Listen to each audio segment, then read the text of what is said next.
IoT? It's really about building intelligence in the stuff that we see around us, right? And hopefully by building that intelligence, we can get a lot of data out of these things, compute that data in some way, and produce some intelligence, right? And if you look at it in business context, it really means either you can come out with new type of services and products that you were able to before, or you are able to cut cost by optimizing certain process in certain way. In the end, in both ways it benefits, right? If you look at consumer, it's not very different, right? In consumer segment it also happens, right? Now people talk about 30 to 50 billion devices. I think that's a very important number. But that being said, everything that I have seen, apart from very few exceptions, right? While device is an important necessity, right? Device is not where it really ends. Right? You have to begin with the device, but in the end, it's the end-to-end solution and what you do with the data that device generates, right, is what really matters in the end. And that's what really generates the value, right? So what I did is I picked up bunch of examples. In fact, before I go into the examples, so IoT, lots of different verticals, right? There are about few dozen verticals, and if you go inside them, there are at least bunch of sub verticals, right? As I think about India, based on whatever I have seen, I think there are two things that are really driving or going to drive the market. One, I think, heavily talked about, of course, smart cities, right? And smart cities means different things to different people.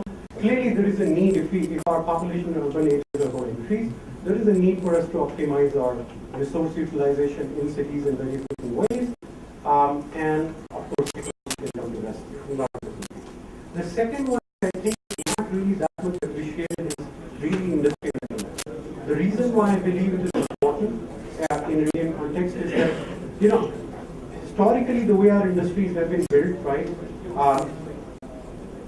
the labor costs have been relatively low, and which essentially meant that it's possible for us to live with very different inefficiencies as we build these industries, right? But these kind of rules are not going to play for us anymore, right? Partly because costs are rising, labor costs including are rising, plus also there is a lot of opening up of market, which means we need to produce things in the most competitive way possible. And that's where I believe a lot of IoT applications, and there are a lot of low-hanging fruits actually in the industrial applications, which is where a great area for people to actually start building applications. So with that, let me pick up the first area, monitoring equipment. Now, what we did in global markets, we worked with a company called Daikin. Daikin is one of the major HVAC players, right? And the problem that they encounter is that every time there is a failure of a HVAC installation in one of their customers, they will have to do a truck roll. Somebody will have to go there, analyze what went wrong, and if he's unlucky and he doesn't have the part that is required to replace, well, another truck roll is required with that part, and with the whole cost of fixing the HVACs turns out to be very high for them. So that's one problem. The second problem is, while you do all of that, of course, your customer actually has a downtime, right? So we have to work with Daikin, and we have put a very small gateway device around HVACs, which actually measures about 600 to 700 parameters coming out of HVACs, right? And these parameters are analyzed, and some kind of a prediction about likelihood of a failure of component is actually done. So with that kind of a prediction, it's possible for them to do a truck roll ahead of time, maybe at a time when it doesn't disturb the customer, and replace the customer sometimes. Now, this is how it all started, but slowly, and I think some of the people here talked about today, as they started to understand more and more uses of these HVAC, they have actually started to go towards what I would call into energy management type of services, because it's possible for them to see the usage, and it's possible for them to correlate that with number of employees that are present in the building, the kind of temperature environment that's going to be predicted, and stuff like that. Now, these are the kind of things that then the whole service has to provide. Similar is the case with JCBs. I'm sure we all have seen a lot of these equipment moving around, right? These are high capital value equipment. They are used in all kind of remote areas. If one of them breaks down, in case of HVAC, it was more about a inconvenience, a particular service not being available to the customer, right? And it was about cost saving for Daikin in servicing these customers. But if you apply very similar kind of monitoring techniques in these kind of use cases, it's really about revenue generation. End of the day, they don't really use the machines and they're down. These are the machines that they actually use to generate revenue for themselves. Right? So these are the kind of usages that we are seeing in Indian context. If we go further, let's look at fleet management. In fleet management area, we have put together a installation of a monitor which goes into the OBD port of the big truck, which can actually allow parameters to be captured and driver behavior can be monitored, and a helpful set of tips can be provided to the driver so that they can hopefully do fuel efficiency monitoring. Right now, it may look like a somewhat of a European case, but what really happened in this customer Saya? They run about a fleet of about 1,000 trucks in US, right? And they encountered about 7% fuel saving in a year.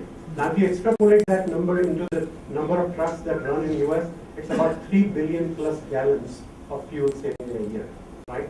So, in Indian environment, same thing applies in an environment because 40% of the trucks, or 40% of the cost of a typical truck operation is actually about a fuel cost. But that being said, 70% of the truck owners in India actually own 5 trucks or less. So you can't just blindly implement the same solution that you have in an environment. However, I'm sure there are other kind of fleet management solutions that are possible in an environment. I'm sure many of you who are in Whitefield probably have seen this bus. I travel by bus, and I've found that either you're going to have 3 of these 335Es showing up at the same time on a bus stop, or none of them shows up for 10 minutes, right? And certainly, if you were to put together some kind of a monitoring device which can just simply monitor how many people got in, got out, and have that data being intelligently analyzed, you can do much better there, right? I can take many examples. Maybe in interest of time, I'm probably going to go to consumer, right? I'm sure a lot of things I've talked about since this morning about wearables, right? And these are the familiar examples.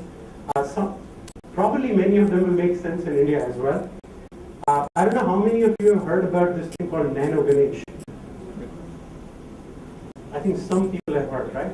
I thought it was a revolutionary product. It was well ahead of its time, probably. Perhaps could have been marketed better. But those of you who don't know, it does a very simple thing. The farmers in Indian villages have fields and power supply is very erratic. And one of the biggest problems that they have is that they just simply have to turn on their water pumps when water is available, right? And they have to turn it off. And this is a very simple solution that somebody crafted where they put cell phones at that point in time, which was connected to the power pumps. And all the farmer has to do either make a phone call or do SMS, and it will switch on and switch off, right? Now, in my mind, when I think about it, yes, sure, we can produce a smartwatch, and believe me, we are at the forefront of it. But in our context here in India, I think applications like that are far more useful. Or think about two-wheeler, right? We got 200 million of them in our country, and yes, we are generating solutions for four-wheelers. I see every day, and in white traffic is a nightmare, right? Earlier I used to see people just kind of, putting their heads inside and listening to the calls. Now, increasingly, what I see is when they are on traffic light, they're okay to actually do WhatsApp messages and maybe other things. Now you can't stop. Of course, you can do a lot of knowledge changes and listen. Don't do all this stuff. But what if we actually take that as a problem and actually create solutions so people can maybe in voice way do WhatsApp or directly? There are a bunch of examples. Now, one can go on and on.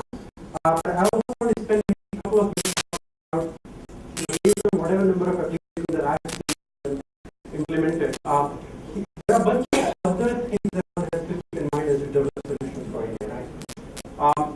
You can't take power availability for granted. And I can't emphasize this enough because I see within loads and loads of solutions being developed in the developed world that people say, can you deploy this in India? And the very first thing that I ask is, can it withstand, does it have a battery backup for at least 3 days? And if it doesn't, I'm sorry, we'll have to start rethinking about how do we do this stuff, right? The second one is connectivity. Connectivity is unreliable and we better learn to live with it. And what does it mean? Yes, we can talk about in Western context, let's put all of this data onto the cloud, right? And do whatever we want to do. That's not going to work. We need to worry about what can be processed on the edge and make decisions and get the thing going. And yes, bigger decisions, bigger correlations can happen on the cloud, right? High capital items in public, right? We talked about, you can go into the bus bay and you can have a big display, but you're not going to have it next day. So you really have to start thinking about, how do you propose a solution that makes sense in this context. So I've been asked to cut down. I guess I really overshot, but I'll take maybe 2 more minutes. I think one of the speakers talked about having the ecosystem or leveraging the ecosystem. It's a complex value chain. We at Intel have lots of different things that we can bring to the table because we can certainly bring silicon. We also have a bunch of portfolio companies now, McAfee, Wind River, Bashri, which can allow operating systems, real-time operating systems and tools, also API management solutions that you can leverage. But I think what's probably more important in today's context of innovative devices coming up on November 14th and 15th, you can sign up for. So that's all I had. Sorry for.